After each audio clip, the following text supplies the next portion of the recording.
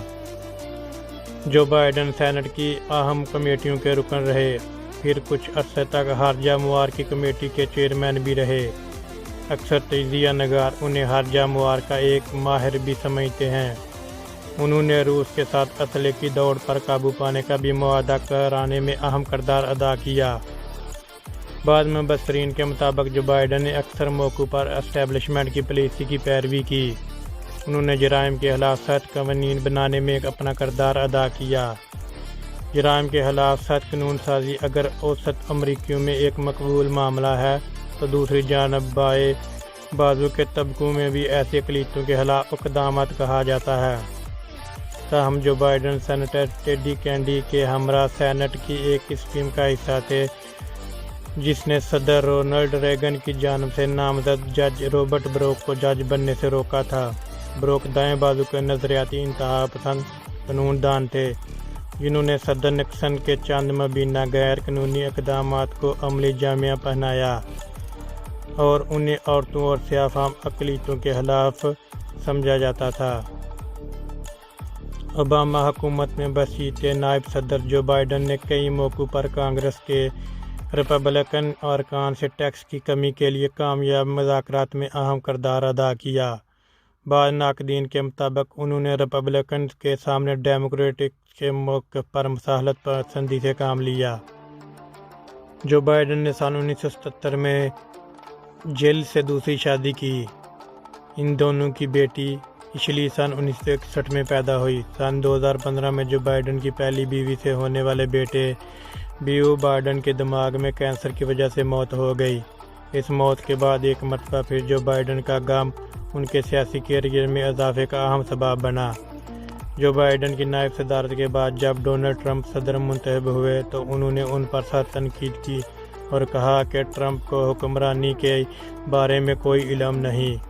انہوں نے صدر ٹرمپ پر سفید فام انتہا پسندوں کا دفاع کرنے پر سخت تنقید بھی کی۔ کچھ عرصے بعد غیر واضح اپوزیشن کے بعد جو بائیڈن نے 2019 میں صدارتی انتخابات میں حصہ لینے کا اعلان کیا تھا۔ انہوں نے اپنے اس اعلان کے وقت کہا تھا کہ انہیں اندازہ تھا کہ صدر ٹرمپ نسل پسندی والے پالیسیوں کی وجہ سے ملک کو ایسا خطرہ ہے جو شاید ان کی زندگی میں کبھی دوبارہ پیدا نہ ہو۔ تاہم جو بائیڈن کو آغاز ہی سے ڈیموکریٹک کے بائیں بازو عورتوں کے حامی طبقوں کی مخالفت کا سامنا رہا۔ انہوں نے اسقاط حمد سے متعلقہ فنڈنگ بند کرانے کے ایک بل کی حمایت کی تھی، لیکن سخت تنقید کے بعد اپنا موقف بدل لیا۔ جو بائیڈن نے عراق جنگ کی قرارداد کے حق میں ووٹ دیا تھا، لیکن بعد میں اسے اپنی غلطی تعبیر کیا۔ کملا ہیرس نے جو اب ان کے ساتھ نائب صدر بنے گی، جو بائیڈن پر کڑی تنقید کی تھی۔ انہوں نے بہرحال اگلے مرحلے میں ہونے والے صدارتی مباحثوں میں ایک ماڈریٹ سیاستدان کے طور پر صدر اوباما کی خارجہ پالیسیوں کو اپنی کامیابیاں بتا کر اپنی پوزیشن بہتر بنائی۔ سن 2019 میں وائٹ ہاؤس سے کچھ ایسی معلومات کا انکشاف ہوا جن سے یہ پتہ چلا کہ صدر ڈونلڈ ٹرمپ یوکرین کی حکومت پر دباؤ ڈال رہے ہیں کہ وہ جو بائیڈن کے خلاف کرپشن کی انکوائری کروائیں۔ جو بائیڈن نے نائب صدر ہوتے ہوئے یوکرین کی ایک تیل کمپنی بریزما میں اپنے بیٹے ہنٹر بائیڈن کو ڈائریکٹر بنوایا تھا۔ اسی برس یعنی صدر ٹرمپ کے معاہدے کے بعد یوکرین کی حکومت نے بریزما کے معاملے کی انکوائری کروائی۔ اس میں یہ پتہ چلا کہ $50 لاکھ کی رشوت دی گئی تھی، لیکن یوکرین کی حکومت نے کہا رشوت کے لینے والوں میں بائیڈن کا نام نہیں تھا۔ بائیڈن کا یوکرین اسکینڈل میں کیا کردار تھا، اس کا کوئی ثبوت نہیں۔ اس بات کی بھی کوئی بظاہر شواہد نہیں ہے کہ انہوں نے اس کام کے لیے بدعنوانی کی تھی۔ تاہم ایک امریکی جریدے پولیٹیکو رائے عامہ کے جزائر کے مطابق امریکیوں کی اکثریت اپنے بیٹوں کو ڈائریکٹر بنوانے کی وجہ سے جو بائیڈن کے کردار کو غیر مناسب سمجھتی ہے۔ جیسے یہ نظر آنے لگا کہ جو بائیڈن ڈیموکریٹک پارٹی کے صدارتی امیدوار بننے والے ہیں، ڈیموکریٹک کے بائیں بازو کے نظریات رکھنے والے صدارتی امیدوار برنی سینڈرز اپنی مہم ختم کرنے کا اعلان کرتے ہیں اور اس دوران جنسی طور پر ہراساں کرنے کے نئے الزامات سامنے آتے ہیں۔ اس مرتبہ بائیڈن ایک پرانی اسسٹنٹ تارا ریڈ کی جانب سے۔ تارا ریڈ نے جو بائیڈن کے ساتھ 30 برس تک کام کیا، انہوں نے الزام لگایا کہ بائیڈن نے کانگریس کے کسی حال میں انہیں جنسی زیادتی کا نشانہ بنایا تھا۔ جو بائیڈن پر کئی عورتوں نے ایسے الزامات عائد کیے ہیں کہ وہ کھل کر ان کے جسم کو غیر مناسب انداز میں چھوتے رہے ہیں۔